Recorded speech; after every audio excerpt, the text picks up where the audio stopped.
Joshua Karel as second speaker, and Fakri Al-Mugni as third speaker. In opposition, we have the team from Jakarta. With speakers Nicole Charlene as first speaker, Justin Gabriel as second speaker, and Daryl Daniel as third speaker. We have 11 outstanding adjudicators to judge this round, who I will introduce one by one.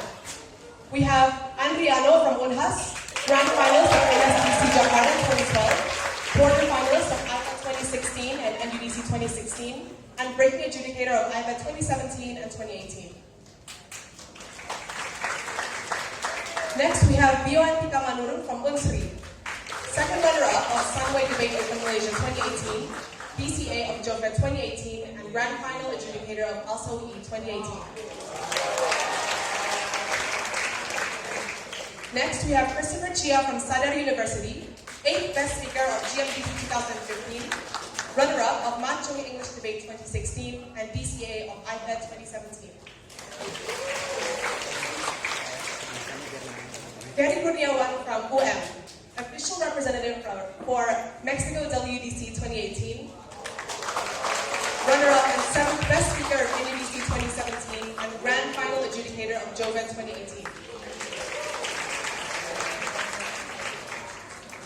We next have Haikal Satria from UGM, champion of LDA 2014, champion and third best speaker of NSDC 2015, and Team Indonesia for Singapore WSDC 2015.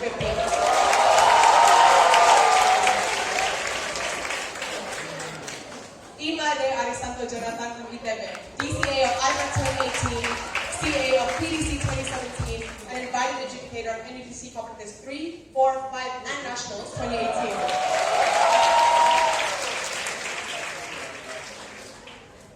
We next have Lady Tian Aristi from Brawijaya, the official representative for Dutch WDC 2017, DCA of IFA 2017, and grand finalist of NUDC 2016. We next have Putri from Bengkulu, the second best novice speaker of NUDC 2017, DCA of SOFET 2018, and semi-finalist of USU Debate Open. Next, we have Hanum from UGM, the champion of NSDC 2015, champion of SOE and IFED 2018, and 4-time national top 10 best speaker.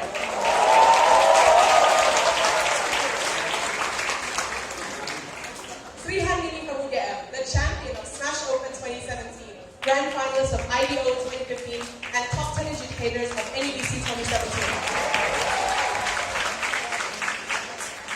And the fabulous chair of this round is Jay Rangakalan from ITB, official representative of Berlin WDC 2013, champion of Also E 2013 and IFA 2015, and CA of Also E 2014, JOFET 2014, and UDC 2015, IFA 2016, and NSDC 2018.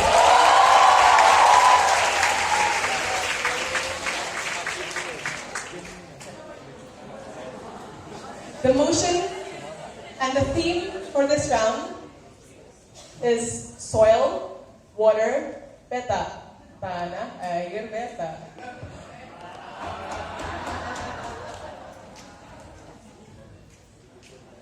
Before we announce the motions, I would like to remind all members of the audience to silence your phones and any electronic devices.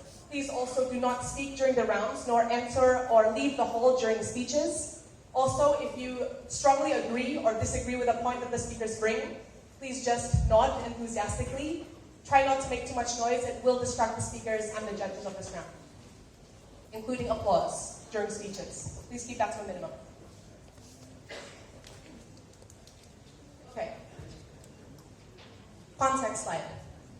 We will be debating about identity politics, which are political positions based on the interests and perspectives of social groups with which people identify, for instance, religion, race, and culture.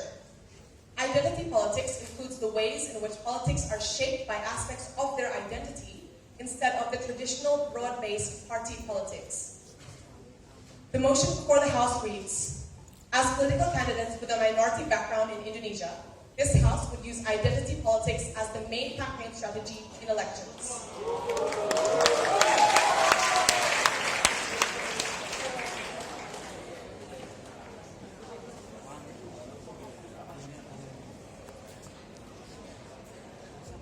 Without further ado, to start this debate, I call the first speaker of the affirmative team, Ahmed.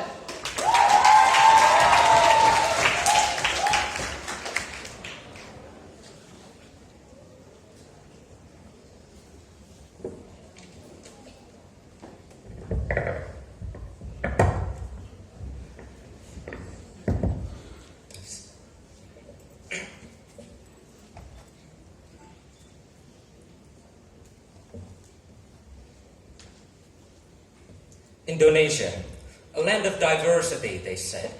But what we see is not a land of diversity. What we see is a land of oppression. Oppression towards minorities and carelessness of government to fix the issue at hand. A land where a kid was stabbed because he simply looked like Aho. A land where a Chinese person was asked to pay higher price for their transportation simply because of her race. Our side fixes this problem.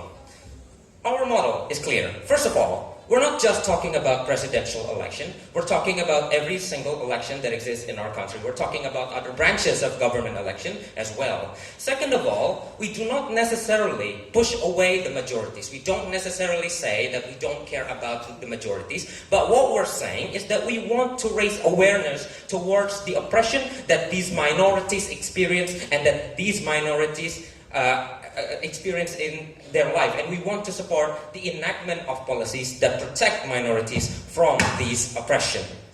Our aim, first of all, is to throw lights to the problem experienced by minorities, whatever that is in their life. Second of all, is that we want to show the society that the incumbent government has the ability to fix the problem. Because we stand for the oppressed, Sir. We stand for the silence, and we stand for the voiceless. Later, I have two main arguments that I'd like to bring to the table in this beginning of this debate. First of all, is that it is achieving political representation to actually create a campaign with political, with this certain as the main campaign. Second of all, is that we have the moral obligation to support our own kind. So first argument, this is to achieve political representation. In our status quo, minorities and their interests are very underrepresented. First of all, it's because, of course, they are minorities. So it is obvious that they have a smaller number, creating underrepresentation in the government side of the house. Second of all, is that the majority has already been using identity politics in the first place to undermine the minorities themselves. For example, in the last Jakarta governor election, where one candidate is using the majority religion against the other candidate. They are doing it because it is an effective strategy to push away the minorities, to sacrifice them, gaining more votes to win the election later. They can get a significant voter base by oppressing the minorities actively. But the effect of this situation is multidimensional. It is that increases hatred and hate crimes towards the Chinese minority, for example of the last Jakarta governor election, even to the extent that someone delivered a speech saying that I will pay you 1 billion for every single Chinese head that you bring to me. But what do we change on our side of the house? First of all, we raise awareness towards the struggles and hardships of the minorities that are experienced by these people. For example, the simple fact that it is harder for you in our country to gain job as a minority. And then we propose in our campaign policies that will effectively solve these kinds of problems. But why would it be effective to actually do these kinds of campaign and to support our own kind and our minorities? It will be effective because, of course, there is a media that will cover these kinds of campaign. It is a political campaign after all, so the media will be existent and they will cover the campaign, and this will gain a large exposure, saying that that these minorities deserve their rights. Third of all, by doing these kinds of campaign, we gain more votes from two kinds of people. First of all, of course, we gain votes from the minorities themselves, because they are the one that is oppressed in the end of the day. So, of course, they want to support governments that actually answers and caters to their needs, to their oppression, and to stand for them. Second of all, we will also gain vote from people that are sympathizing, people that are a decent human beings, that understand that these oppressions should not longer stand. People that are in the first place uninformed about the oppression that the minorities feel, and therefore this campaign will gain these fractions and these votes from these people, making us likely to win the election and in the end of the day enact policies that protect minorities. But then, let's bite the bullet. Say we don't win, say that we lose. It will, at the end of the day, still be beneficial on our side of the house because, first of all, by this campaign, we will first reach public realization. We will show people how minorities are oppressed. As I said earlier, many people are uninformed and many people are hidden from the fact that minorities are oppressed. These kinds of campaigns covered by the media will give public realization. But second of all, the incumbent government has the ability to fix it. Whether they are majority or minority, they have the ability to fix it. Many governments currently do not care about the problems minorities feel. This campaign will at the very least raise criticism towards this government and force them to protect the minorities. So in conclusion, on our side, we gain, first of all, public support from the minorities themselves and of course from the decent human beings that actually realize the oppression that minorities feel. But second of all, we will gain public advocacy for policies through criticism to the incumbent government at the end of the day. So, moving on to my second argument of how we have the moral obligation to support our own kind. We think that trying to just win in an election as a politician is selfish. It is heinous. A good politician stands against oppression and protect their own people. This is what we believe. The reason that these politicians of same background should be the one or the actors that do it, that protects their own kind, that protects minorities, is because first of all, they know the oppression. They feel and they experience the oppression. They are the one at the end of the day that are being oppressed. But second of all, the majority of people doesn't know the fact that minorities are oppressed. Majority of people don't realize that other people surrounding them are oppressing the minorities. Many people are even hidden from the fact that minorities are indeed oppressed because of the way they are raised or because of the way they are educated. So, but why should it be done in the end of the day? Having the moral obligation to support our kind. It should be done because it is complicit within the oppression. If we do not do anything, this oppression will keep happening. It's not ever going to stop. Because, of course, the oppression is very unknown by many people, and the oppression is not being catered to by the majority of the government that we have at the current of the day. And so these politicians should have the moral obligation to stop these oppressions. But even if we say that they don't have the moral obligation to actually protect these societies, we believe that it is still within the interest of these politicians to do so. Why is that? Well, opposition might say that these politicians are privileged. These politicians are raised in a place where there is no oppression towards minorities. Well, ladies and gentlemen, once they come down from their reign, once they stop being a governor or once they stop being a president, they come back to their normal lives and they are, in the end of the day, gonna be having the same oppression that these minorities, that their fellow citizens feel today, and therefore they should do it and they should stop it while they have the privilege and while they have the ability to do so, while they have the ability to create a protection, to create policies that protect minorities. And in conclusion, we are, as the minorities, the only one. We are the best and we are the one who understand. We are morally obligated to do so. We are morally obligated to support our own kind. Our side stands for the oppressed. Our side stands for the silence, and our side stands for the voiceless. We are so proud to propose. Thank you.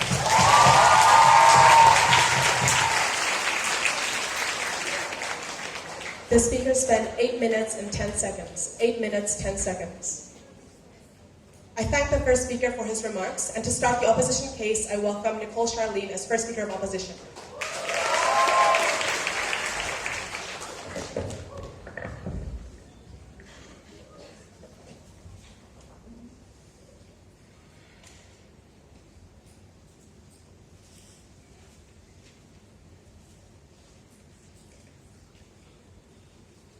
Ladies and gentlemen, politics is so much more than just being chosen. It's about being trusted by society. It's about the realization of your policies. Before I move on to my case, 2 points of rebuttal to team government. First, about public advocation. 3 responses into this. First, we say status quo is already enough. People are already complaining to social media. Actually, governments is actually hearing these people. There's activists that's actively pursuing policies that's going to uplift this minority. minority, for example. But second response into this, why must it be the politician? They never characterize to us what's so important about the politician's role that they have to be the one that advocate for these people. If a particular governor can win because of his oppressive rhetoric, then why would people care? Because apparently people trust this oppressive rhetoric more than just the progressive society. They simply don't care, Mrs. Speaker. But third response into this, why is this going to be so much better in our side of the house, right? Because there's a principal concession from team government that status quo is already progressive. So what we champion is natural changes, Mrs. Speaker. We want them to be slowly accepted, but it's going to be so much worse than in their side of the house when we actively push for minority policies that's going to agitate this majority to begin with. We don't want that. But second, about the votes in itself. But before I move on to my rebuttals, yes. How come the minority are going to be supported if they are only activists, ladies and gentlemen? Even if there are activists, but there is no politician that push for those policies in the first place, we don't think that policy will. Okay, so if those politicians push for these policies and agitate the majority, what's going to happen, right, Mrs. Speaker? We say those majority is going to end up hating those minority more because these policies are not in line with what they want. Even if in the case it's, for example, those people who are sympathizing, for example, we say that is a very least number of people, since people are actually choosing a governor that's actually oppressing the minority, right? But second, about the votes, we say first, minority will always be the minority. They have conceded to that. But second, about those who are already sympathizing to begin with, we say that number of people is not that significant to begin with. But the public advocacy is going to be so much better in our side of the house. Why is that so? Because the public advocacy is going to happen through natural changes, not through agitation that these politicians actively push to this majority. So what is our goal, right? Obviously, it's to get elected as a political candidate. But also, our main interest is to also maintain our political identity, is for people to trust us in the next election, and people actually want to listen to us. We champion traditional broad campaigns that the policies based in all catering to all groups rather than only a particular group. But before I move on to my arguments, NEPOI.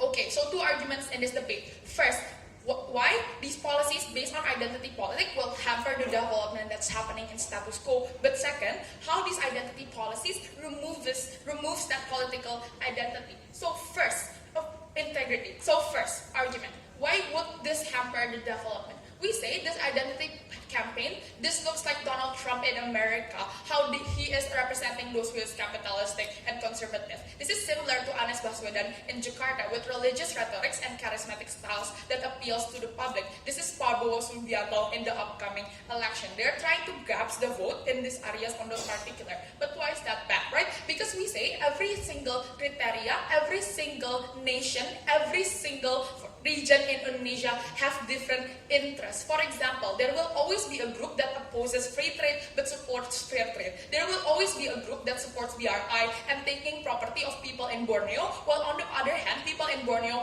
wouldn't want that. This is the problem with government trying to cater to everyone. Politicians simply cannot cater to all of that. But the thing is, with identity policies, these politicians will try to do that, which is just simply impossible. But they also don't want to backlash their policies because they don't want to be their stance as in washi-washi, right? All policies are created going to be general. They are going to be shallow. For example, in status quo, America has less jobs, right? How does Donald Trump cater to this? He removes DACA, he imprisoned those immigrants. He relies on the fact by many people blame those immigrants for taking their jobs. He relies on promises that he gives to the people in itself that he cannot even fulfill. No, thank you. Anies wants to build a house with DP 0%. That promise has never been fulfilled until this day, right? How long has he been reigning? So long. What did he get? People boycotting him. Middle class people are still not able to buy houses with DP 0%. This is the example of only a populist policy that will get you elected, but these policies, those unfulfilled, shallow general policies, would hamper government agenda to develop fully because you have too many people expecting something, but you can only show bits and give out bits to these people in itself. Majority will still expect, minority will still expect. No, thank you. Comparatively, in our side of the house, what would happen? We say strongly that leaders will still exist, right? Those who want to cater to the minority still exist because all politicians want as much votes as possible. That is the exact reason why they would want to cater to both the majority and the minority in itself. If that minority is that severely harmed, for example, they're going to actively help those minority because they want the votes of that minority. If they're a big number in this country in itself, no, thank you. We don't want too many promises they know they cannot fulfill. For example, Ahok, yes, we concede that he abolished a lot of homes when he wanted to improve Waduk Pluit. Those homes are removed and these people are relocated from them. Maybe at first they protested because, well, change is uncanny and unusual. But now what happens? Waduk Pluit is a public facility that is beneficial to all those people who were removed from the home. They are now moved to the Rusun. They are able to get a better life. They're able to build SMEs and actually have a sustainable one. While comparatively in Waduk Pluit, they get nothing. So moving on to my second argument on how actually, no thank you, this would remove the political integrity in itself. So what is the problem in status quo, right, Mrs. Speaker? We say that politician is so much more than that. People expect a lot from these politicians.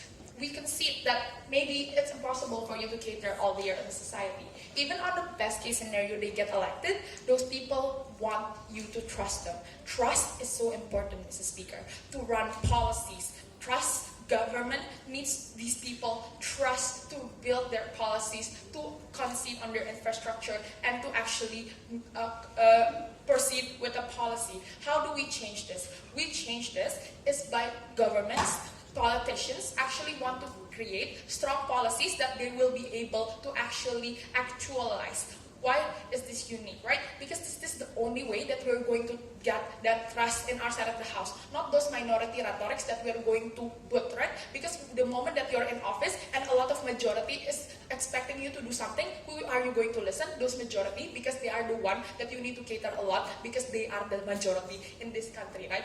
We say on projects, you need the best policy possible. When Ahok, who, for example, given pragmatic benefits, who is already trusted, even when he's in prison, Mrs. Speaker, people still supported him. Even if he's not chosen, his name is still there. His name is still filled with integrity and trust from the people in itself. He keeps his name, he keeps his integrity. What have we told you in this debate? First, how their policy is basically non-existent since our side of the house is going to be so much better. But second, we've proven to you that integrity is that important. With all of this is being said, for the sake of Indonesia, Mrs. Speaker, so proud to stand for Jakarta.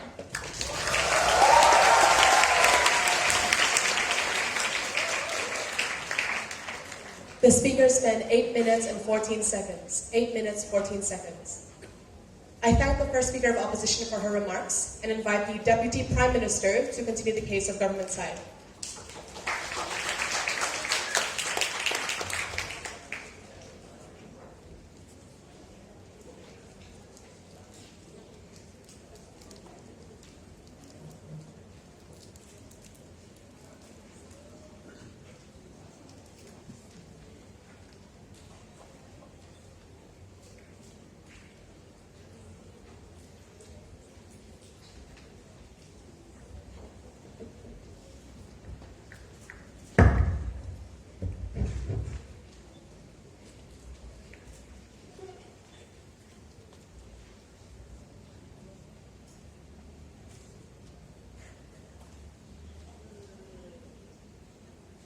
I think you need to make a clear distinction in between identity politics and populism. What we're going to do is we're not going to channel the anger of the minority and say, whoa, we have to kill all the Muslims, or whoa, we have to kill everyone who is pre-Bhumi. Rather, what we are going to do is, as a politician, we are going to acknowledge the fact that a child was stabbed because he looks like a Chinese. We're going to acknowledge the fact that Chinese people are required to pay more for transportation sometimes. We're going to acknowledge the fact that Chinese citizens are being thrusted with the narrative that if you get a job, you're stealing jobs from the pre-Bhumi. This is what we're going to do. We're going to acknowledge the fact that the oppressed are indeed oppressed. We're going to show the world that there is something that we need to change in the status quo. We're going to show them an urgency. On opposition side of the house, what they do is they allow the majority, who are currently using identity politics against the minority, who are currently using rhetorics that say Chinese people do deserve to die, for instance, they're going to let this be the singular narrative that is present in society, right? This is what we don't want. We want protection of the minorities, right? Now, before my extension is going to discuss about the shifting of political focus in the political spectrum, how we can encourage all politicians and not just the minorities in order to cater towards minorities. But first, let's engage with their case. Notice how what they want is policies, right? What they want is policy changes, and they want something that can develop the society at large. But we're going to concede to this, and we don't think that winning is going to happen on either side. Because notice their rebuttal. They say that the minorities are always going to be the minorities, right? They concede to the fact that if you're a minority, there is already an active push against you to get elected. The current society already hates minorities in and of itself. We don't think that winning something is viable on either side of the house, right? Because what do they want to champion? They want to say that you want to give economic policies, you want to give things that can develop the society. But notice how inexclusive this is. Everyone can make an economic policy, right? Everyone can say that they want to increase the development of Indonesia's economic growth to 7%, for instance. Anyone can say that. But the difference is what the majority has is not only can they use these economic policies, but they can also channel the populism, right? They can also tell the people that if you are a majority, you shouldn't vote for Chinese Christians because otherwise you're a kafir, for instance. This means that the majority systematically always has the ability to win. So that shouldn't be the focus of this debate. You shouldn't listen to any of their arguments talking about policies or trust or anything, because we're not going to win. That's simply pragmatic. So what should you focus on? You should focus on the election in and of itself. What kind of political push can you generate from the election? What kind of changes can you generate from the election? What kind of societal recognition can you give? We have told you that what this does is this means you get an intense amount of scrutiny from the media towards campaigns, right? And if you're campaigning about oppression towards minority, then that means that the media is going to have to pick up on the fact that there is significant oppression towards minority, right? There's going to be public realization that this is indeed the case, right? Now, they come up here and tell us that, oh, there's no exclusivity for these politicians, right? Anyone can do it, right? No, we think that the only person, sit down later, we think the only person that can do this is the politicians for two reasons. First of all, because we believe that these politicians have a certain amount of legitimacy, right? That is to say that when you're standing in a suit in front of people giving a presidential election, for example, that is much more credible and much more legitimate than being someone parading on the streets who may or may not be wearing clothes. This is the kind of legitimacy that allows us to get a broad amount of support towards our cause, right? But second reason, because we're fighting on the same ground. We recognize that right now the vast amount of narrative that's coming to oppress the minority comes from politics. The reason why there's so much hatred for Chinese people is because Anies Baswedan campaigned against the Chinese people during the politics, right? During these campaigns. Therefore, the most effective mechanism to present a counter-narrative, the most effective way to campaign against this is to also take them on the same ground. Also take them on the same ground of campaigning, where we campaign, we say that yes, these Chinese citizens in a moment are being oppressed, and yes, there is something that we can do about it. Before I proceed, the POI. Sir, the fact that Anies Baswedan could make Chinese people be hated is because he is the majority. Why do you think that if the minority uplift the right of the minority, it will be heard by people? Okay, actually, let's characterize this for a second. We disagree with the notion that everyone is a murderer. We disagree with the notion that just because you're a majority, you're stupid.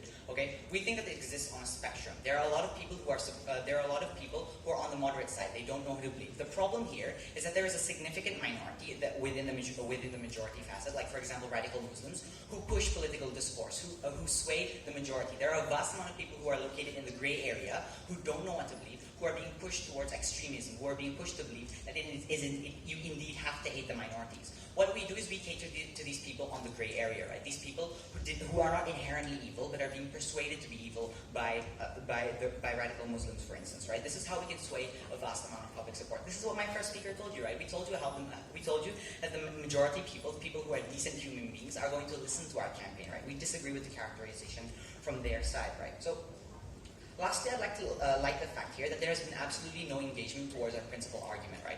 We have told you that as a Chinese Christian, for example, we are the only person who knows what's happening to other Chinese Christians. We are the best actor who can do it. And we think that it's highness for you to do nothing if you have the ability to do it. Notice that this is a non-consequential argument. We don't want to, in this point, we are not saying that we need to create a change, but rather we need to try. We are the person who has the ability to, so we should invest our capital, we should invest our emotion and our political support in order to create these changes, right? We should be a voice for the voiceless, because these Chinese Christians, these minorities, they have no other alternative. If we're not going to be the ones who do it, we're going to let them live in the oppression. We're going to let them be the person who is always going to be who is only always going to draw the short stick, right? Now let's move on to my extension, right? We're going to discuss the shifting in political focus, but before that, do you have anything for me? Okay. Okay, so let's discuss first how politics actually operates. Right? Let's discuss the mechanisms of campaigns. We think that for the most part it acts in a responsive manner. That is to say that candidates respond to each other's policies. Candidates create discourse, and candidates talk with each other about the kind of things that they want to propose. Right? This is what happens in presidential elections, presidential debates, for example, where you have the conservatives and the liberals discussing on certain policies. Right? Now, what this means is there's always going to be a comparison in the status quo. In campaigns, there's always going to be a comparison in between what one side does, in between what one party does and what the other party does, right? That means, and furthermore, we believe that there is public scrutiny towards this, right? A lot of people watch presidential debates, and there's going to be a vast amount of comparison towards this, right? So we think that the policies that are brought by each side actually help shape the process of political spectrum and political focus, right? That is to say that if everyone's going to be discussing economic policies, then the entire political spectrum will simply talk about how do you create the best economic policies. If people are focusing on social issues, then the entire election will always be about these social issues, right? So what happens in the status quo, right, is because there is no voice for the minorities, right? No one listens to what concerns the minorities have, and thus it is easy and it's viable to get away with not providing any help for the minorities. That is to say that there's no discussion of how minorities are treated. There's active silencing towards the discussion of minority policies. What does our proposal change? We think that this means that there's going to be some recognition to the fact that these minorities are being oppressed, and there's going to be recognition to the fact that it's possible to create policies to change this, right? As a presidential candidate, for example, I can say I will make a policy that guarantees prevents job discrimination against Chinese Catholics, right? That's the kind of thing that we stand for, and thus we think that other politicians are also going to have to respond to this policy. They're going to have to say, well, if they're creating a job discrimination, what should I do? And this means there are either two things: either they can do nothing, and either the other candidates can continue to oppress the minority and lose their voter support because people realize that they're actually being a douchebag, or what they're going to do is they're going to have to cater to the minority as well. They're going to have to realize that they do need to create policies for the minorities. So if you want to protect the most vulnerable actor, the people who have no alternatives, the people who are being stabbed just because their eyes are small, you should vote for the side that creates policies for them. You should side with team government.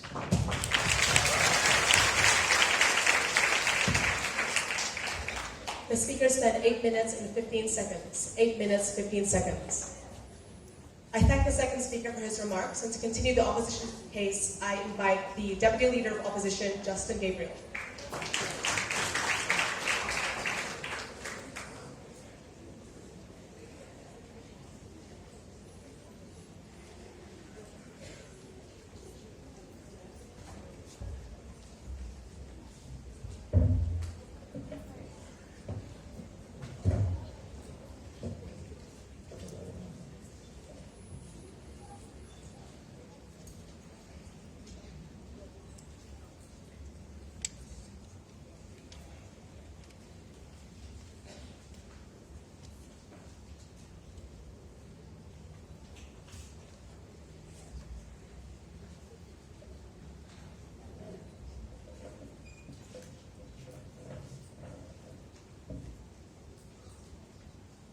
Mr. Speaker, look at side government. They literally made a concession that both sides of the House will not get elected. Right? And then we want to question them. What's the point of you making a campaign? What's the point of you being candidate in an election if you know you will not get elected in the end of the day, right?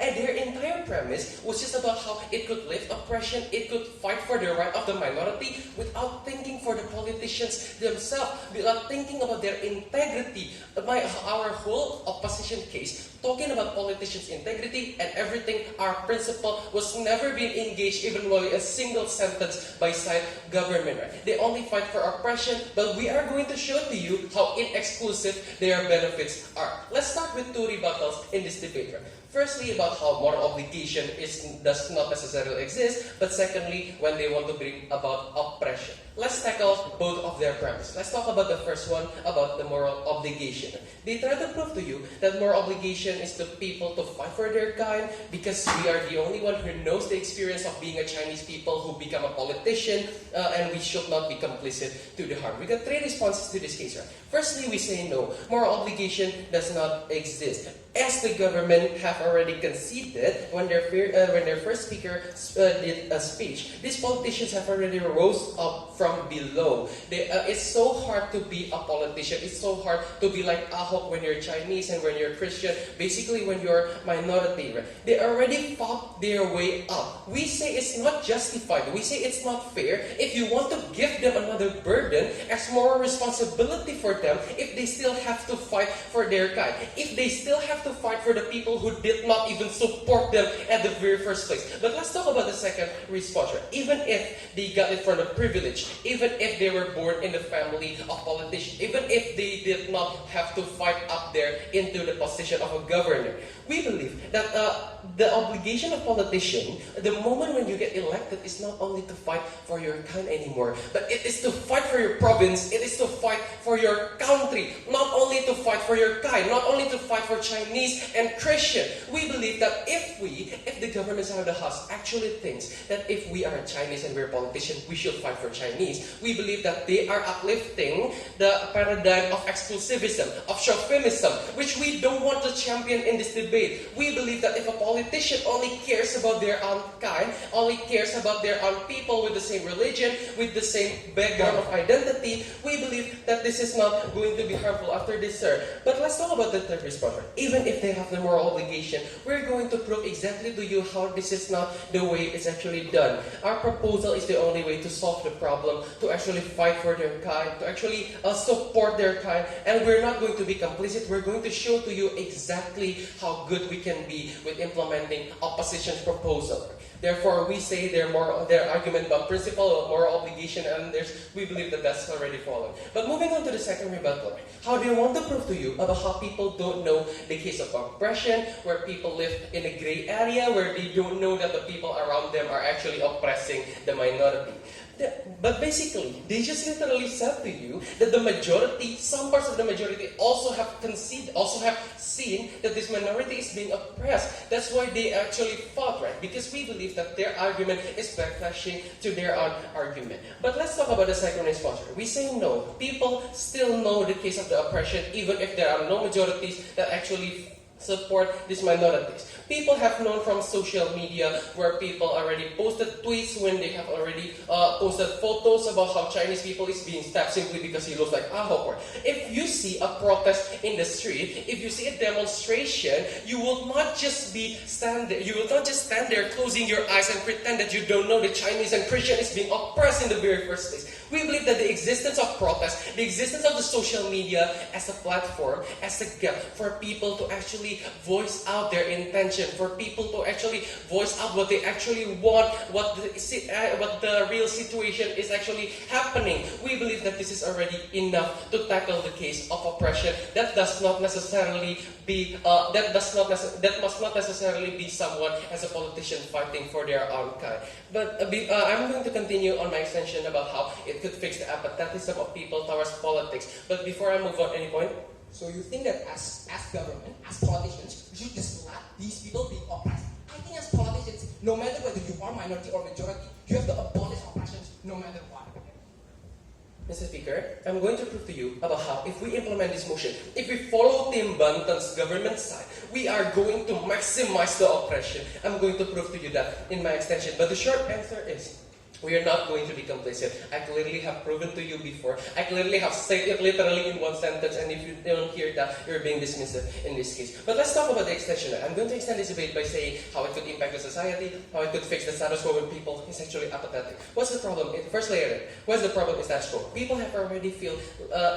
are lazy to follow the politics. People are feeling apathetic. Why? The fact that the last governor election in Indonesia, there are lots of individual candidates who only wins because they are the only candidate. But the fact shows that a majority of people chooses the blank ballot. The fact that golput number, the non-voters number in Indonesia, rose for 12%. Those facts prove that people less care about the politics. Another problem why people feel apathetic is because of this.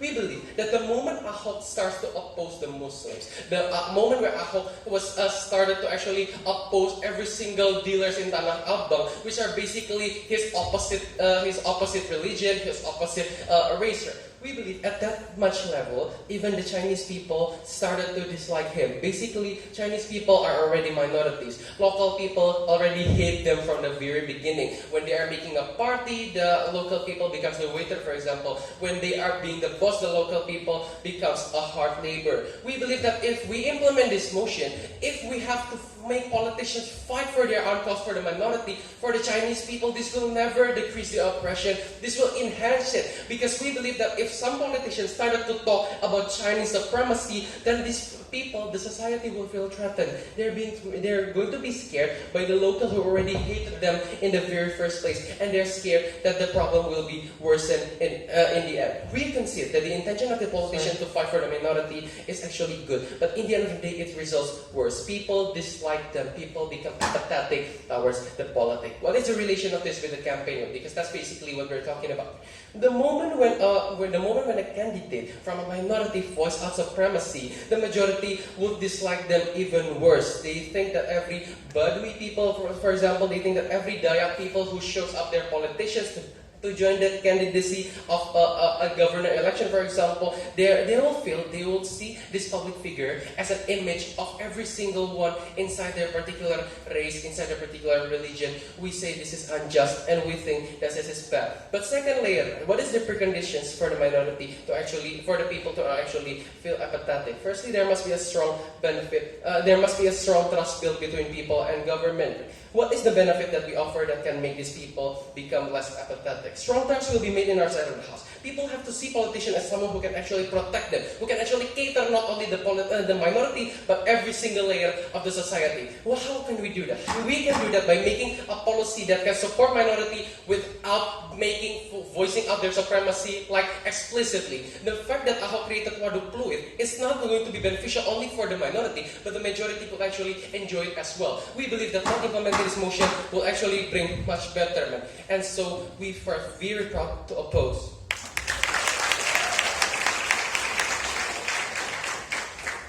The speaker spent 8 minutes and 23 seconds. 8 minutes, 23 seconds. I thank the Deputy Leader of Opposition and invite the Government Whip to continue the government. Very tangible. We showed to you that the moment you became populist, you lose public trust. You lose your own support. That's what we don't want to buy. That's not what we want to see. No, thank you. Two areas of clash debate. First, I'm going to talk about representation. Second, I'm going to talk about the protection of minority. Before you proceed. No, thank you. Let's start with the representation. We already told you two things. First, it will always exist regardless of the case. But second of all, we told you that if you do not pursue for biological change, it will in the end of the day harm not only yourself, but the minority that you're trying so hard to protect. This is the reason why it's very weird for Fakhri to try to stand and talk that, no, you will be loved by your minority. That's a concession, right? If you fight for a minority, obviously the minority will love you. But what happens is that the majority will hate you for now trying to put yourself above the majority. That's the moment when the oppression will start to happen and much worsen under their side of the house. So let's see their case, right? Let's dissect it one by one. Let's start with the representation that their first speaker came up. No, thank you. We agree. Minority will obviously support you for actually standing for them.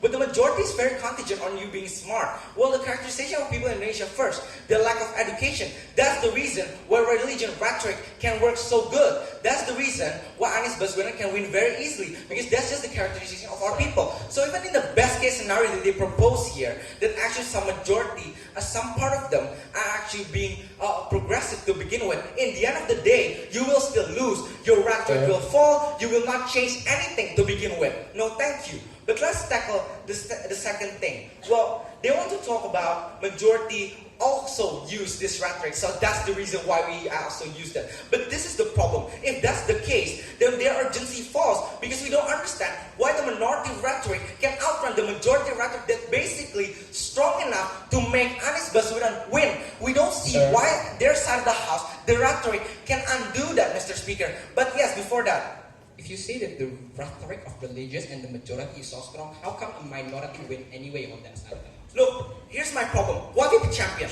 Biological change. Slowly, when the moment that these politicians, this minority, but champion a policy that benefits everyone, the moment that they are being shown that they are capable of actually handling themselves, no thank you, that they can prove themselves their worth in that position, that rhetoric in itself, the stigma will fall in itself. Because right now you see that they're not so bad, just like what these politicians used to portray them. That's why we champion that. Because if there are no biological change, I will not stand here in this final speech, Mr. Speaker. That's the reason why we believe biological change is probable. What have we proven to you in this speech and this clash? First, we told you representation exists. We also told you that the rhetoric that they use will not succeed, and either way, it will harm them in itself. But let's continue to the second clash, right? We told you two things. First, the protection of minority will less likely happen under two reasons.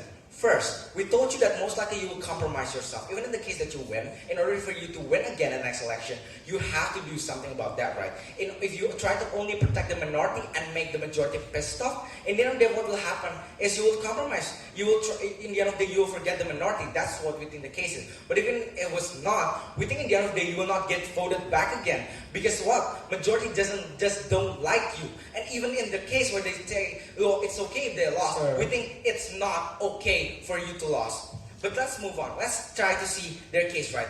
Their side of the house contingent on one goal only. Protection for minority. First of all, I already told you that the protection will always be there because this politician wants to cater for everyone.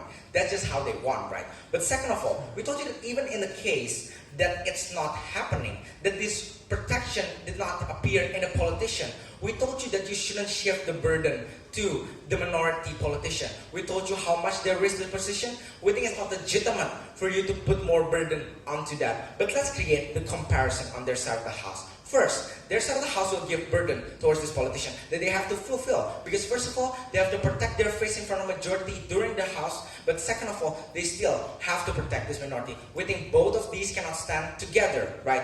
But second of all, we think in the very first case that even if you can... Secondly, it's selfish to you to just say that, oh, you just want to cater this to your own because you have gone this far by yourself, ladies and gentlemen. Because what you want is not the interest of the people, you're not creating the betterment of the people, but selfish in just getting into power, in just gaining more power for yourself, ladies and gentlemen. We don't think that is a good interest in the first place, ladies and gentlemen. We see catering to the most vulnerable people, that is the minority, is what matters. Because if they want to cater to the majority of people, that means that they want to cater to the rich people, to the people that is safe in the streets, that they know they would not be attacked in the streets, ladies and gentlemen. But third, even if you want to cater to people, we say that the ones who have to cater is the minority there. Because the minority are the one who trust you. The minority are the one who's most likely going to vote for you in the first place. That's why our side of house justifies it. Because we told you that with political identity, you are supporting the people who support you in the first place. They neglect this on their side of the house. Well, their only responses to this was, well, there are other people who do it, like activists. Exactly, ladies and gentlemen. Even activists who do not have that much of a power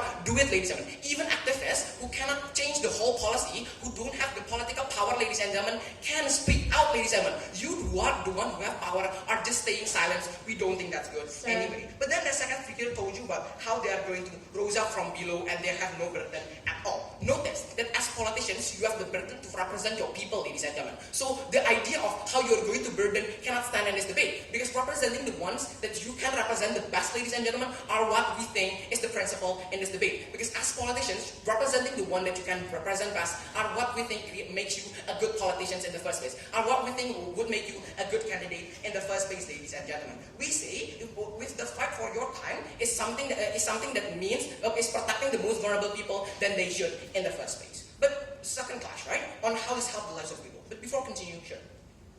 Don't you think to protect this minority, you need to actively, for example, be chosen and create those policies? Okay, we told you that it's not only hang on that benefit, ladies and gentlemen. Notice that our principle is quite independent on regardless whether or not we win, ladies and gentlemen. So that they hang their benefit on whether or not we will win. But notice, on our benefit, we told you that even if we don't win, there is going to be activism, ladies and gentlemen. People cannot deny you because you are a political candidate, for instance. This is something that they never understand on their side of house. But first, right, second clash, right, on how they help the lives of the people. They told you how they want to create the best policy, right? First of all, we don't think that best policy exists in the first place, right? We don't think what kind of best policy that they say they want to create. Moreover, if they say that best policy is not only exclusive to you, we have this in our second speaker speech, but they never engage to it, ladies and gentlemen. But second, we say a good policy or a policy that protects the most vulnerable. Exactly when they say it is a fight for your province, for instance. We don't think your province is good if the minority are getting oppressed, ladies and gentlemen. So a good policy or a policy that is creating to protect these most vulnerable people. But then the second speaker told you, no, we will still protect the minority. We would just not speak it up, ladies and gentlemen. First of all, notice if that policy is like that, most likely that the other candidates are going to blow that up anyway, right? Are going to show that up anyway, meaning that there is a difference in your policy in the first place, ladies and gentlemen. But secondly, meaning that you lose your integrity, ladies and gentlemen. Because in campaigning, you said that, oh, I will protect everyone, but then in actuality, when you get into power, you're only protecting the minority only, ladies and gentlemen. Exactly why their side lose this debate, right? But what have we told you? We told you about how this is going to change society. Their responses to this about how there is alternative, right, such as activists. First of all, how effective will activists is. This is something that they never prove to you, ladies and gentlemen. If they talk about Twitter, for instance, or talk about protestation, it's very easy to turn them down, for instance, or to dismiss them, ladies and gentlemen. Like how when they try to protest in the streets, they're just going to be attacked, ladies and gentlemen, in the end of the day. But if you are a political candidate, you are more legitimate. It's far harder for you to be attacked by these people, ladies and gentlemen. It's far harder for you to being dismissed by all the people, ladies and gentlemen. Notice, if you are a political leader, if you are a candidate, for instance, you cannot be just being dismissed in the society. That's the exclusivity that we told you on our side of the house. We don't think that in Twitter, you are as credible as you are. We don't think that they have ever proved this in the first place. But then they try to tell you about the extension, right? About how people are going to hate you in the first place. First of all, if you are hating to the minority people, how then you are going to be hated by your own minority? We don't get that logic, right? But secondly, they contradict themselves when the first speaker told you that in the end of the day, it's going to be beneficial. So they agree that it's okay for people sometimes to not understand you first, but later they're just going to understand again, ladies and gentlemen. This is a concession from that first speaker, right? But thirdly, right,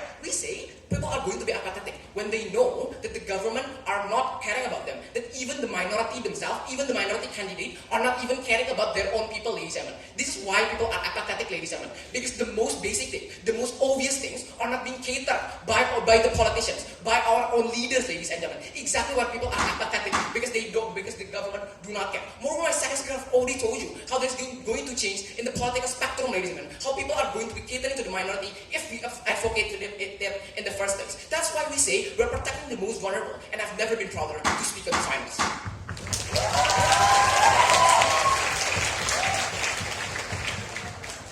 The speaker spent 8 minutes and 18 seconds. 8 minutes, 18 seconds. I thank the government whip and invite the opposition whip to continue the case of opposition.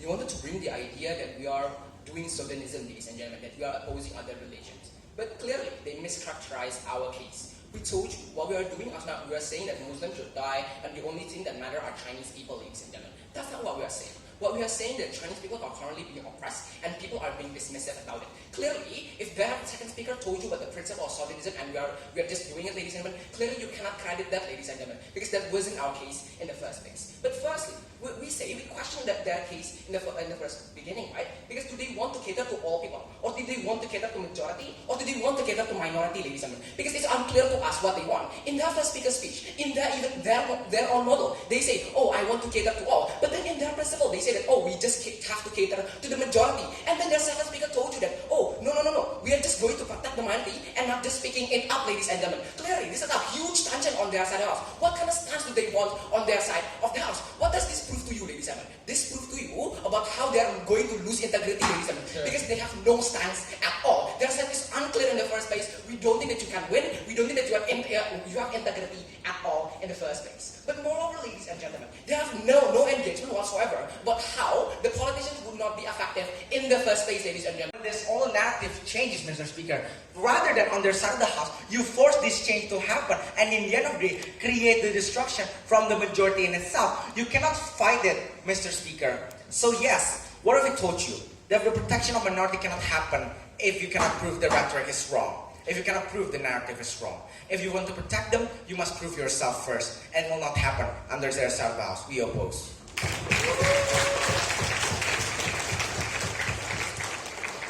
The speaker spent 8 minutes and 10 seconds. 8 minutes, 10 seconds. To conclude the opposition case, I invite the opposition reply speaker, Nicole Charlene.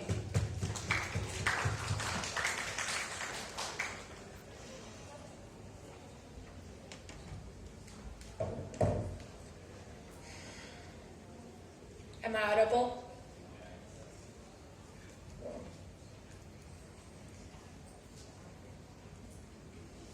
Let's shift the focus of this debate, right? As a political candidate, you obviously want to be chosen. We concede that this minority are oppressed. Maybe you will think that we are evil to want to ignore these facts for a bit to be chosen. Because this is literally the only way that we're going to help those people. That's the only way to help this minority is for us to get chosen. Two clashes in this debate, and if we can prove either one, we will dominate.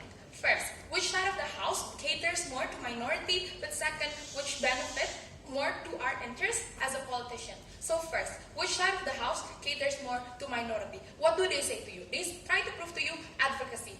Kai said that there are majorities that sympathizes with us.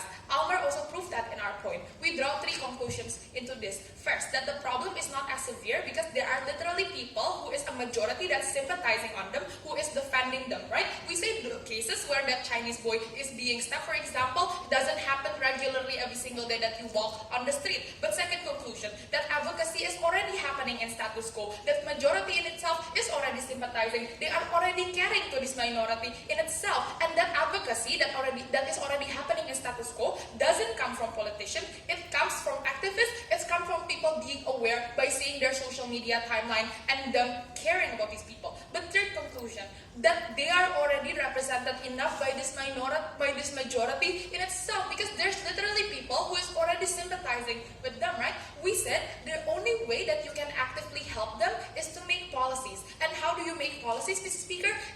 How do you make those policies to be run in status quo is for you to be chosen. You need to make policies that cater to everyone first. What we say to you? We say that if you make only minority-friendly policies, you're going to get agitation from the public in itself, because the majority always want to get chosen. The majority will always expect something from you, and if you only cater to that minority in itself, the majority will protest. The majority will not support you. Comparatively, their advocacy is being faded out by the agitation by that majority, because this politician actively push this minority-friendly policy that they don't even support. But second clash, which side benefits more to our intention as a politician in itself? What does they say to you? They say that we're okay if we lose as long as we advocate for this majority. But for this minority, this doesn't make sense, Mr. Speaker. Our goal to be a candidate is obviously to be chosen.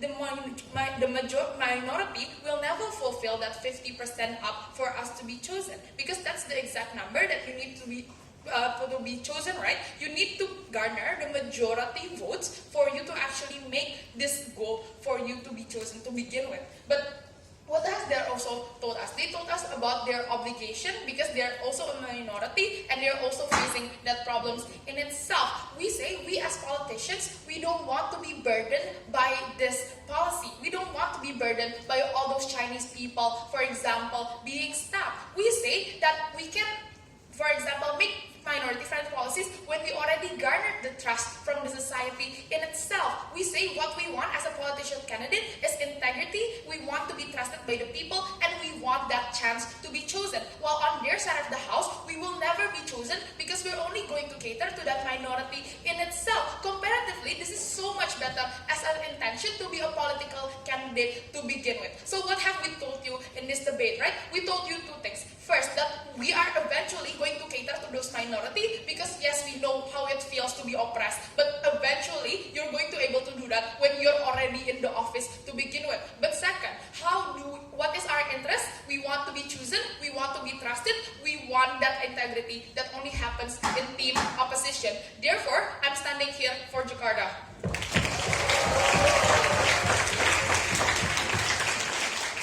The speaker spent 4 minutes and 5 seconds. 4 minutes, 5 seconds. I thank the opposition reply speaker, and to conclude the government case and the debate as a whole, I call government reply speaker Kyron Pudra.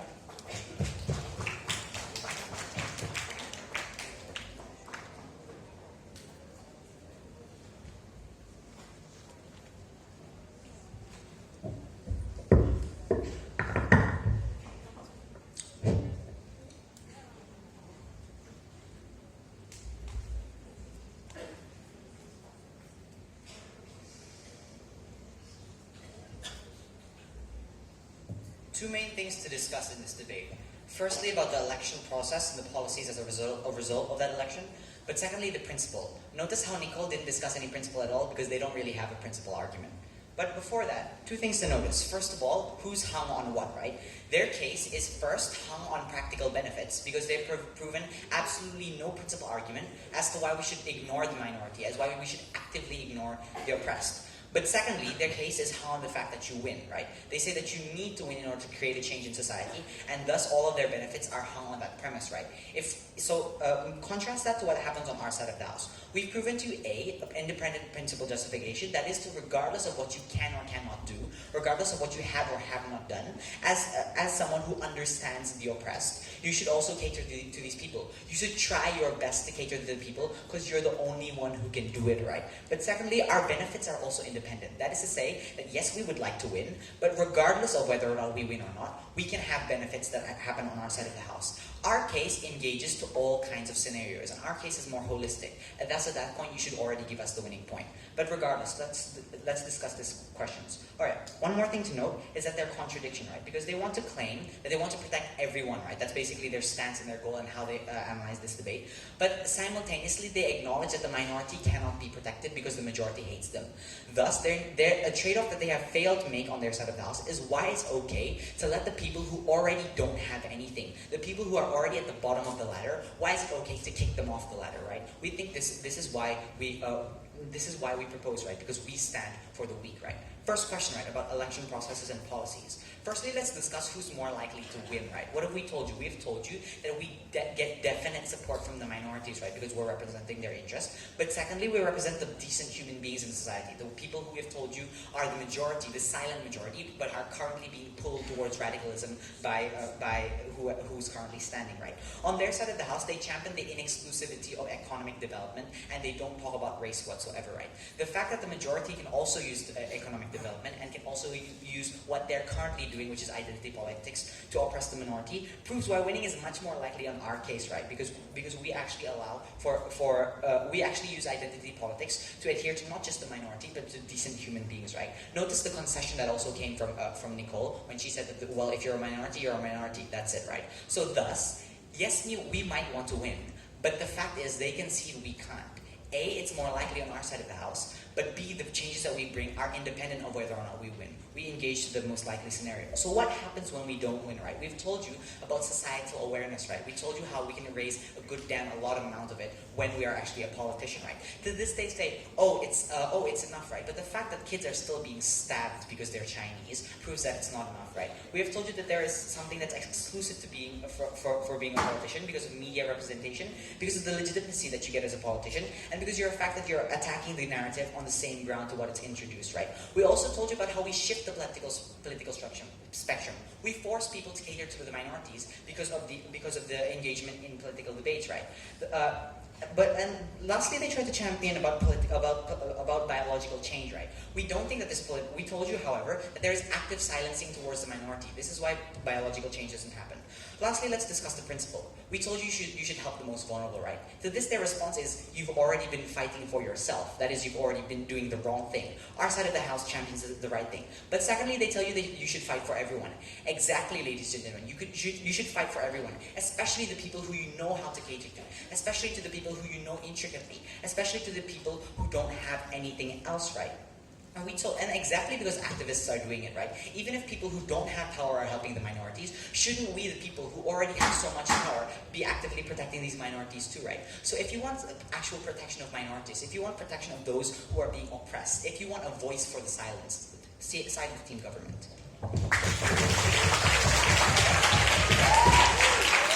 The speaker spent 4 minutes and 12 seconds. 4 minutes and 12 seconds. That concludes the grand final round of NSDC 2018.